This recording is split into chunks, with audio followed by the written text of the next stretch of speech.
Hi, I'm Lucy from Sew Essential and I'm here today to share my latest make with you. So everything I talk about is available on our lovely website, and you'll find links to our website and all the products and tutorials I mentioned below. If you like what you see, please like and subscribe, because every Friday I bring you a video packed full of sewing goodness. And if you can't wait a whole week, do jump on and have a look at our Instagram account where I share posts daily on our grid as well. So this is what I've made and what I want to show you. It's a simple t-shirt sort of bodice with a tiered skirt, tiered maxi skirt, so there's 3 panels to it.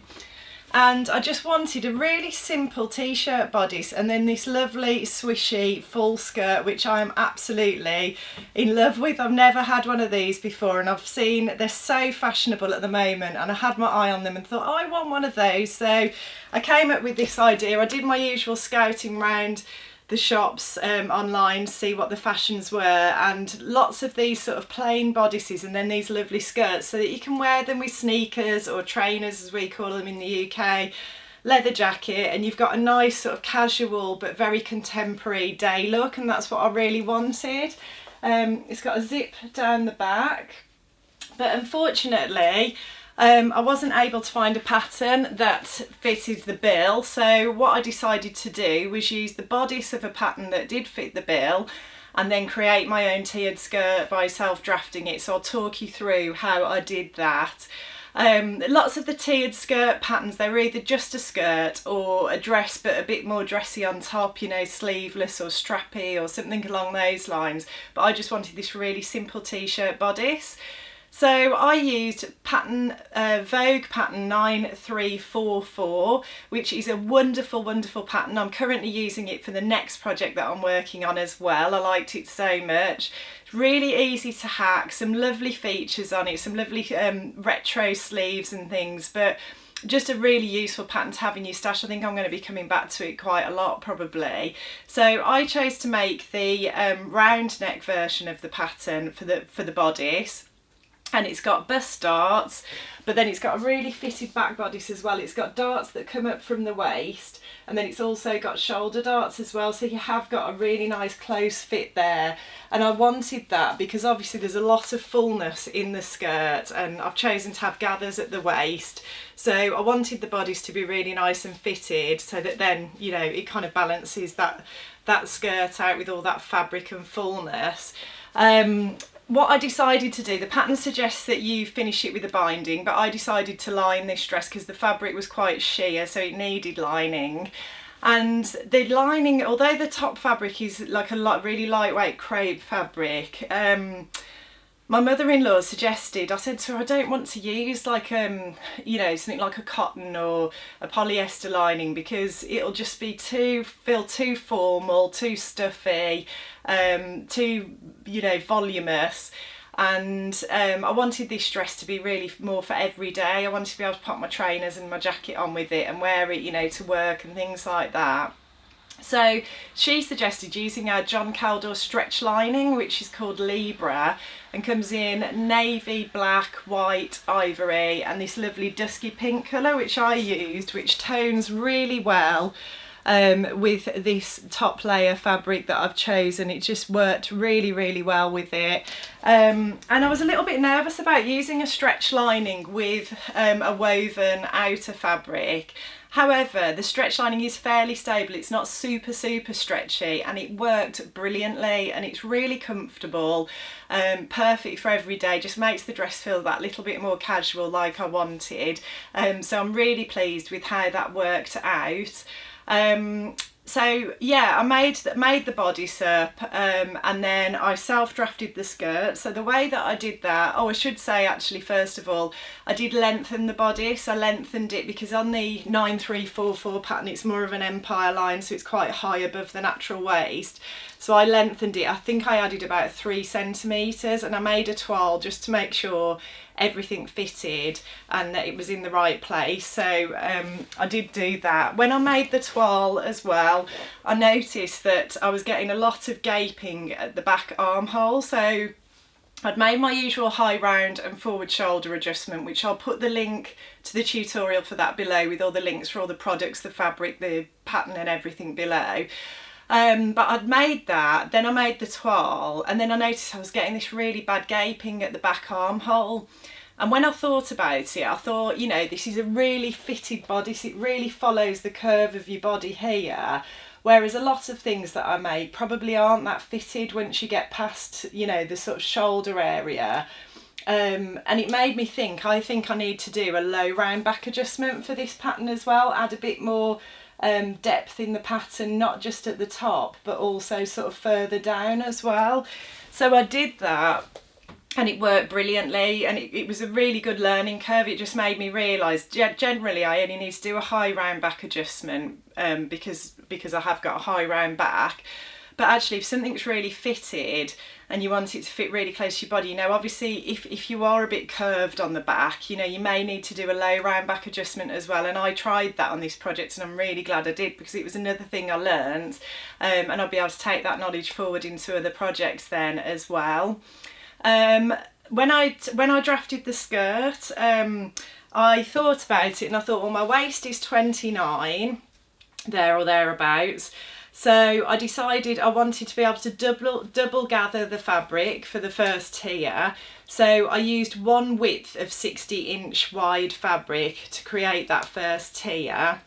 And then for the second tier, I doubled up again. So I used 2 widths of fabric for the second tier, and then I was able to double gather that.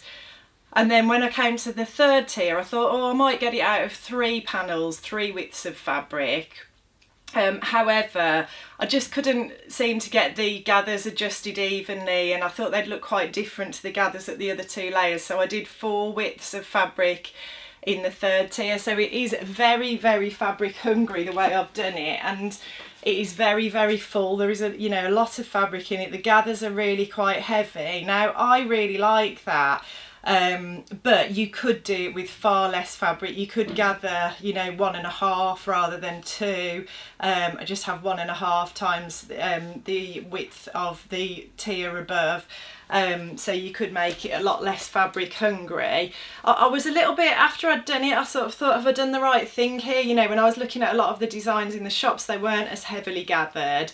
But then when I looked at some of the more high-end shops, they were, and I thought it probably is, because of the fabric and trying to keep the costs down, that some of the designs aren't as heavily gathered. So that's a personal preference thing, but that's what I did with mine, and I am really pleased. It feels lovely when I wear it. The skirt, the skirt lining, I just used the A-line skirt from Vogue 9344, and I just lengthened that, and I made sure, Angela said to me, my mother-in-law, make sure it's quite A-line at the bottom, because you don't want it to be like a sort of, you don't want to be wiggling along. You don't want it to be like a tube, like a fitted tube around your legs, because you won't be able to walk very easily. Make sure it's nice and A-line, which I did, and then I've got plenty of movement there, and it's really comfortable to walk around in and to wear. I made a size 12 in the bodice, and then just construction wise, obviously lining the dress rather than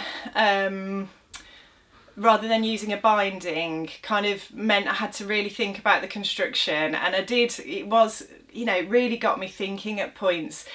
You're sort of trying to think a few steps ahead, aren't you, so that you don't do something that later on comes to bite you in the bum, and that was quite difficult, but I think I really enjoyed that challenge. I'm doing it again with the next dress I'm making. I'm going off piste a bit, and I think it's a really good way to learn and challenge and push yourself as well. So the reason why it kind of got complicated when I got to the lining is because this is a sheer fabric on the top.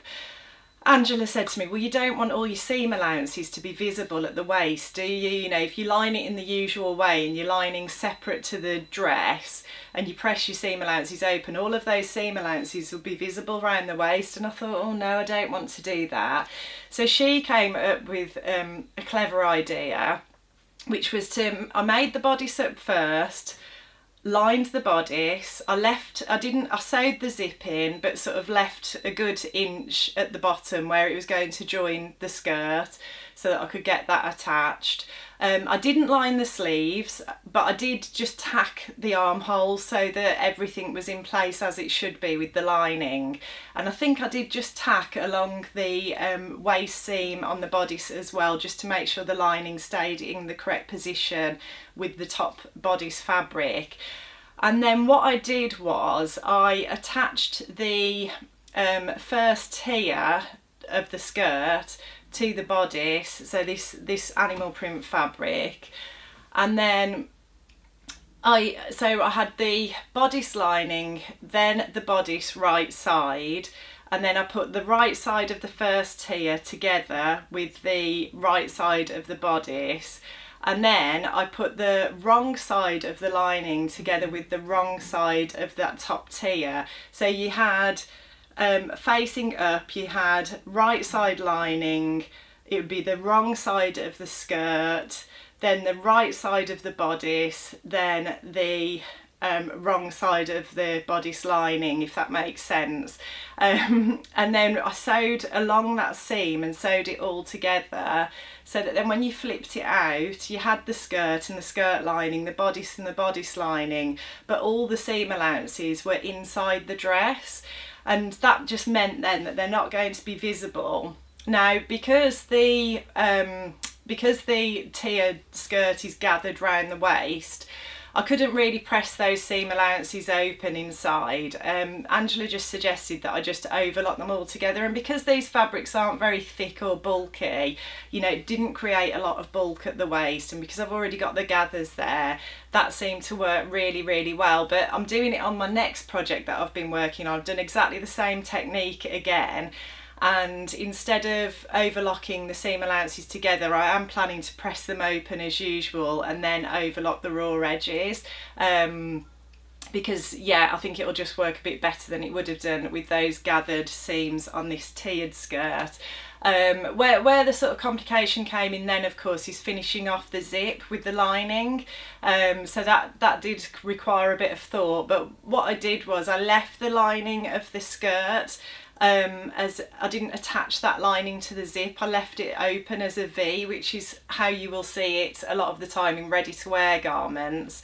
And then I did attach it to the bodice, and because I'd used that stretch lining, I was able to, where I needed to, just snip into the seam allowances so that I could tuck the fabric under and just hand stitch it in place and get a nice neat finish on that. So it did require quite a bit of thought, but it worked out really well, and I'm really pleased that I chose all of those construction methods. I think they worked really well. I think the lining works really well, and I'm just really happy with the overall finish of the dress. For the tiers, for the depth of the tiers, I just measured from where I wanted them to start to where I wanted them to finish, and then obviously I had to add a seam allowance on either side of tier 1, so where it would join at the waist and where it would join tier 2. Then tier 2 I had to add a seam allowance where it would join tier 1 and where it would join tier 3, and then tier 3 just needed a seam allowance where it would join tier 2, and then whatever you wanted left for the hem. So I decided I was only going to do a little narrow hem. So I cut the panels for tier 3 slightly shorter, but then although I tried my best to be organised and put them in little folders to make sure I had the right ones, I got them mixed up somehow, and I ended up attaching the wrong tiers to tier 2, which was a bit of a nightmare. So I had to sort of really think about that one, but I ended up just reducing the seam allowance between tier 2 and tier 3 to even things out, and that worked out okay. I think as it ended up, tier 2 is about 0.5 centimetre shorter than tiers 1 and 3, but it still looks nice and balanced, because it is the middle tier that's slightly shorter, and to be honest, I think you'd have to stand there with your tape measure to spot it, you know, and who's going to do that really. But I just thought I'd mention that in case any of you guys, you know, make the same mistake. Just be really careful, or just do all 3 tiers the same, and then just put the same sort of hem allowance on as the rest of your seam allowances, but just put a little bit of thought into that is all I'm saying, and be organised once you've done that, because I wasn't, and I kind of messed it up a little bit, but it worked out okay in the end. The only other issue I had with construction, hadn't done an invisible zip for what felt like absolutely ages, and when I inserted it at the top of the bodice, I left about, I think, 3/8 of an inch, no, 3/4 of an inch, not 3/8, that would never be enough. I think I left about 3/4 of an inch before from the raw edge of the fabric at the top, and unfortunately it wasn't really enough when I came to turn it through.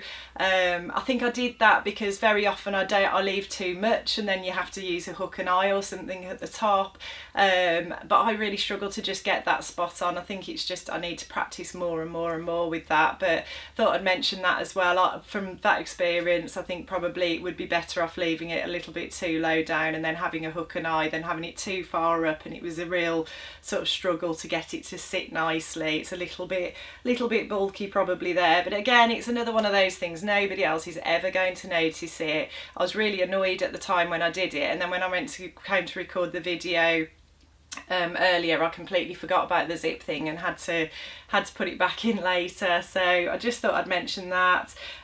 Gathering as well. When I'm doing my gathering stitches, I like to do 3 lines of gathering stitches because I think that gives you a lot more control. It makes it much easier to get nice even gathers and to distribute them evenly. Also, if one of those threads breaks, you know, you've got a couple of backups. And I did try lowering the needle tension as well this time, and that worked really well because it makes it much easier when you pull the threads to gather the fabric up, so that was a great tip. You can also use a gathering foot, and I did do a tutorial on how to use one of those a while ago. They are brilliant. I just haven't got one for my machine. I need to sort that out.